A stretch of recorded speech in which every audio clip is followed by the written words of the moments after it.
when you're working with different gods or goddesses, have any of you ever worked with a god or a goddess before? No? Okay.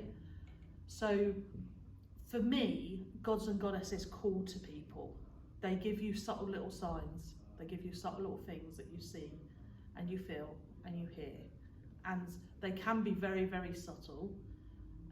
When I first started working Morrigan, for example, everywhere I went, I was seeing crows and ravens and, oh my God, everywhere I went, they just followed me.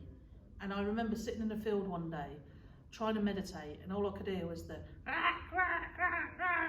and you kind of looked around and all of a sudden I was just surrounded by all these ravens and crows. And as I looked up, and I was going through a bit of a bad patch at the time, and I thought, I do need a bit of strength. Why am I seeing ravens and crows everywhere? And I started looking into it. The first person I saw was Odin, which is Norse. He's the god of logic and wisdom.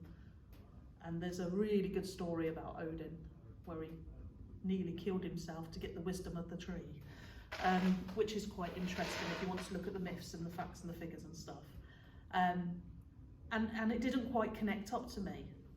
And I think the reason why Morrigan connected up to me so much was because at the time I was going through a few bad patches, and she came through instantly as the goddess of battle and fate.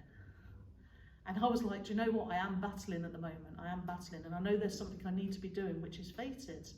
So why wouldn't I be working with Morrigan? She's also the goddess of shadow work.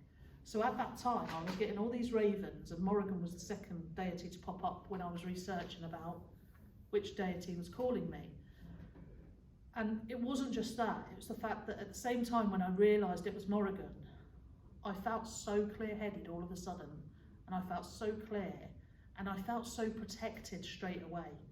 And it was like, it must be her, because it just felt right at the time. And you know when you get that instinct and that feeling in your stomach? Scientists actually say that our stomach is a second brain, because there's something ridiculous like 100,000 neurons in our stomach.